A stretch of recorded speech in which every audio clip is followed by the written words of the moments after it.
This is breaking news from the Las Vegas Review-Journal, sponsored by Michael Gaughan's South Point Hotel, Casino, and Spa.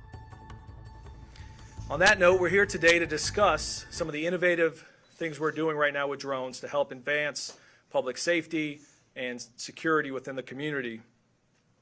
We also want to try to preview a little bit of a new project that we're launching here in the coming months that will take that to a whole nother level. But before I begin, I want to share a perspective with you that helps kind of frame the conversation. This morning, as I was scrolling through my social media account, I came across a YouTube video of a drone walking a dog. And that video really reminded me of a scene from the movie Back to the Future 2. I'm not sure how many of you will remember that scene because it was almost 30 years ago now, in 1989 when that movie came out. But in that movie, it offered us a glimpse of what the future of technology would likely offer. It offered us a glimpse of what the year at that time, 2015, might look like, with flying cars and drones to do everyday tasks like walking your dog. Here today, we're now in 2024.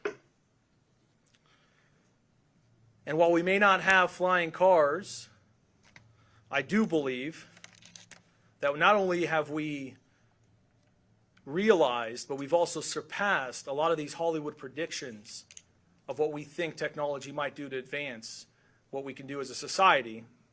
And I'm here to tell you today that your police department, excuse me, your police department holds that true as well. See, today as the Las Vegas Metropolitan Police Department, we stand at the forefront of envisioning this future where technology that we once dreamed of is not just a reality, but it's a vital part of our strategy to save lives, enhance our response capabilities, and overall improve the service we provide our community. The purpose of this press conference is not just to highlight the commitment to this evolution of technology and also the evolution of policing that we are a part of, but it's also to emphasize one of Sheriff Kevin McMahill's top priorities for this police department, which is to make LVMPD one of the most technologically advanced police departments in the country. And to that point, I want to start by sharing a few ways that we're currently using drone technology to help save lives and advance public safety. And then from there, I'll transition. I'll give you some insight on the new program that we're soon launching. First, probably one of the most effective ways that we've been able to really help our community and save lives is by deploying drones with our SWAT operations. So as you know, when we deploy our SWAT team, it's usually in the most dangerous circumstances. In many cases, it's an armed individual who's not only dangerous to the police, but offering danger to our community as a whole and to themselves. By the ability of having a drone, not only are we able to launch these drones in these types of events and provide our SWAT officers with real-time intelligence so they can make better decisions, but we're also able to de-escalate situations that previously wouldn't have been able to.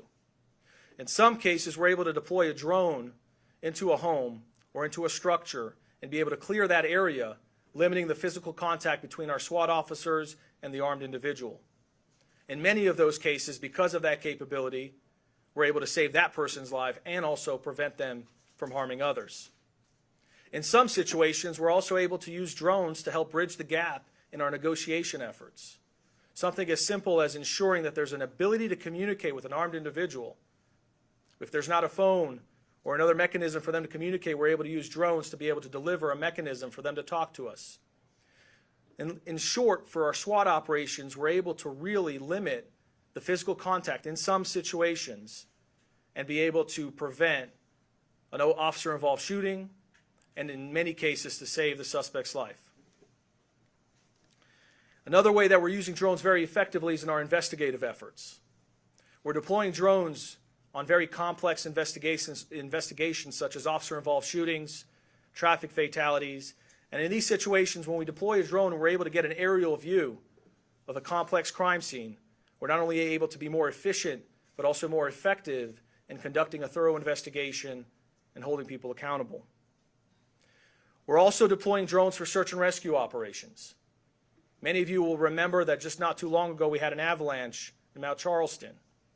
There was a concern that people were buried under the snow. It's a very dangerous situation to put personnel into.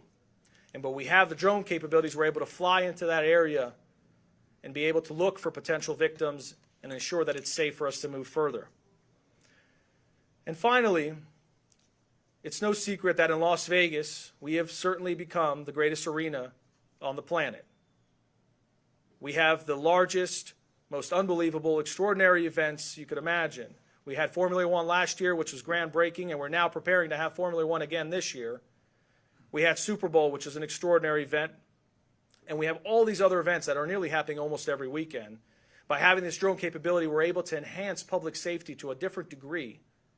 Hundreds of thousands of people are at these events, and we're able to provide more public safety, more visibility, and ensure everyone is safe when they're enjoying these events. But with that said, these four examples, I would argue, are somewhat traditional now in large police agencies. Yes, they're very effective. Yes, we continue to use them. But as I indicated earlier, here at LVMPD, we want to be at the forefront of trying to be most evolved when it comes to technology, most effective, and kind of lead the way. And so in that sense, we recently launched a pilot program called Mobile Drones as a First Responder Program, Mobile DFR for short.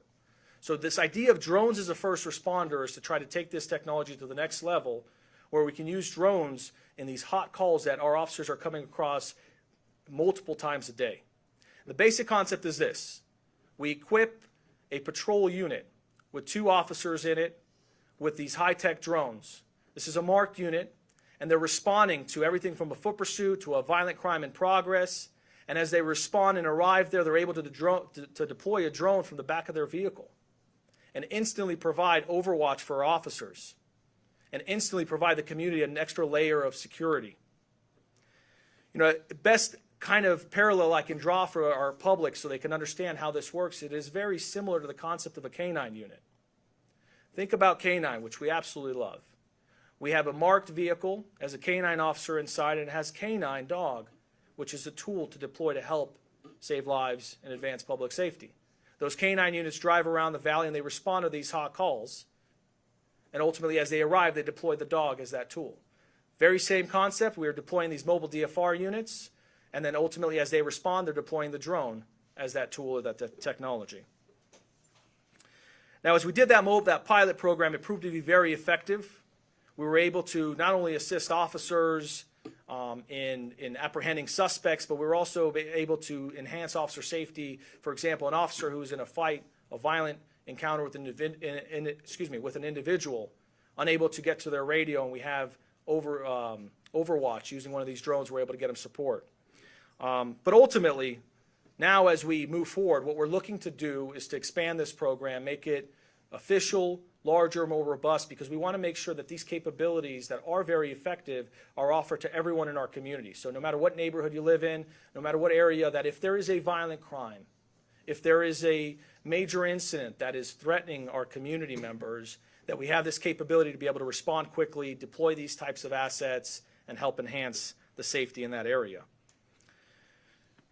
I cannot emphasize how important my next point is any more than I am right now, which is as we launch this program, just as we've done with a variety of other advanced technologies, it is critically important and will always be critically important for us to ensure that another priority is the privacy, civil rights, civil liberties of our community that we serve, and the transparency that we intend and that we have done. That is critically important in this program too. The reality is, for us, we try to pride ourselves on being one of the most transparent agencies, if not the most, that we can be. And then more importantly also, we want to make sure that we balance our effectiveness of fighting crime and holding criminals accountable and ensuring public safety with also the expectation that privacy is upheld as well. And I'll give you an example. When we launched the gunshot detection program, it's almost 7-8 years ago. It was 2016. We stood here, talked to you guys about that program. And we talked about having all of these locations where these sensors would exist that would capture gunshots.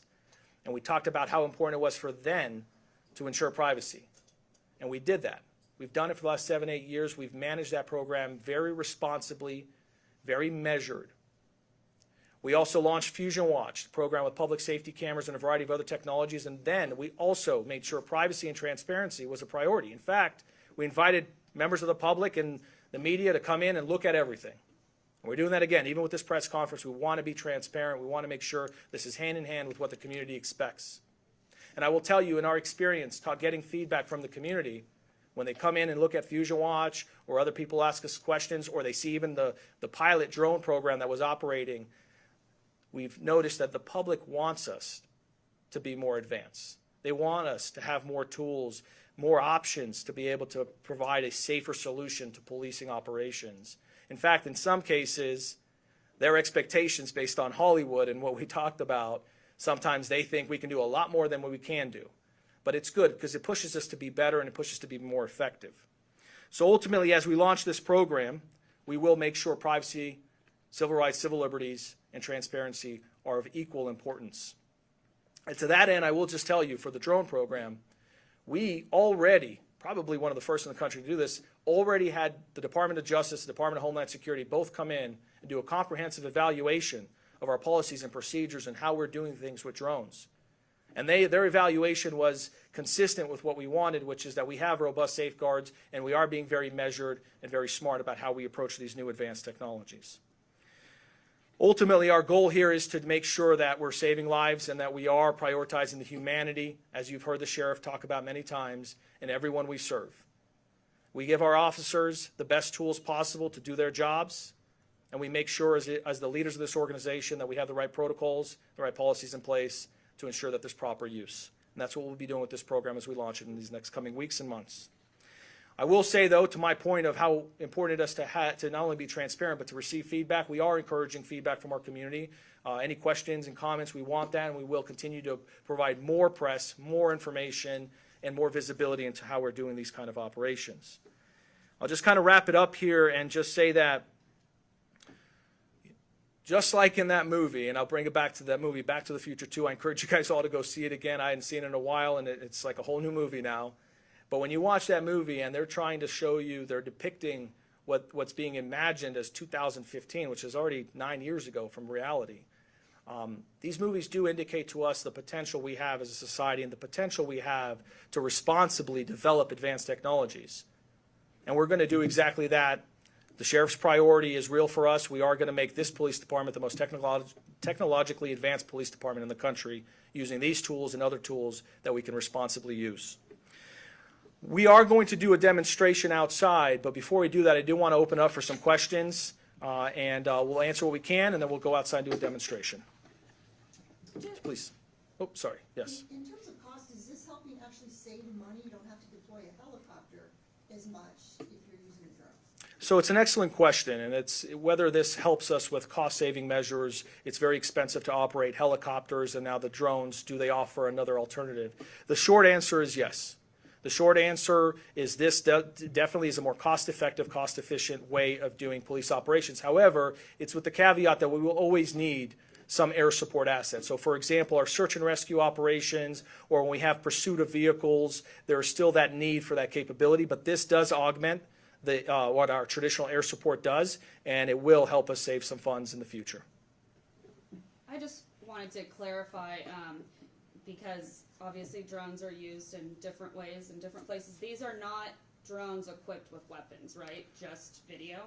Absolutely not equipped with weapons. So these drones are equipped with video, and it's to provide just better overwatch for our community and our officers during a violent crime, during a major incident, those kind of situations. Absolutely not. And how long have you guys been using it?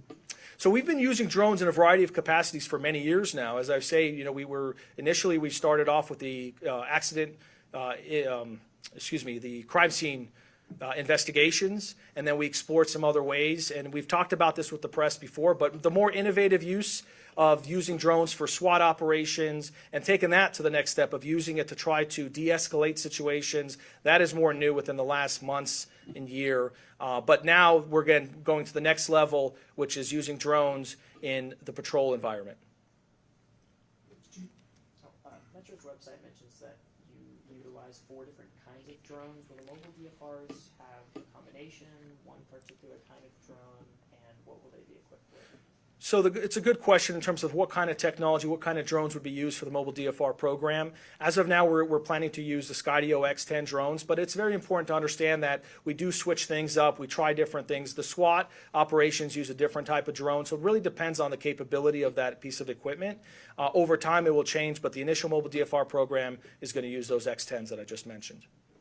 Yes, sir. Chief, you showed a vehicle with K9 on the side. It makes me wonder, are you using K9 drones? That is, those dog type of, that's not what you're talking about here.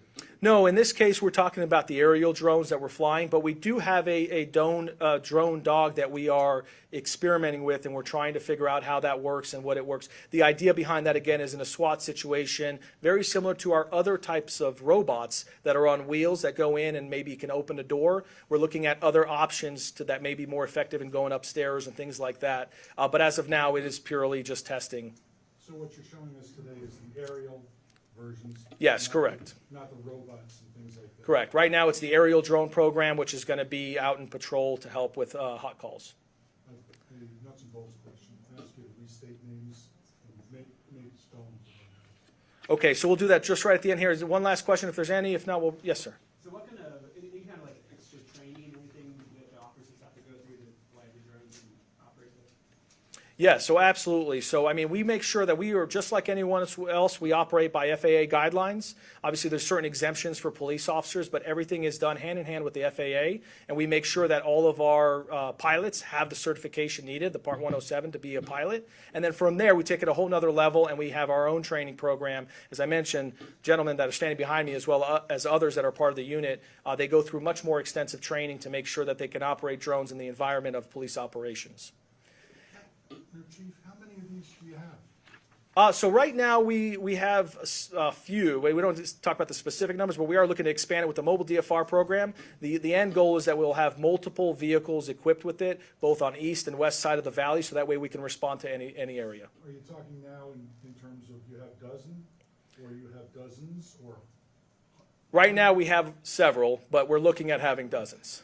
So, all right. With that said, I do want to wrap it up. We'll get you the names here in just a moment, and then there is a demonstration outside. So please consider coming out there. You get some footage of some of the drones operating. With that said, just for the record, so we know who's here, Sergeant Brandon Borden, Brandon Borden, Sergeant Donald Riberio, Donald common spelling, Riberio Ruberio, and our Chief Drone Pilot Steve Oscar, common spelling, and Greg Stevens. All right, thank you, folks. We appreciate your time. We look forward to doing this hand in hand with our community.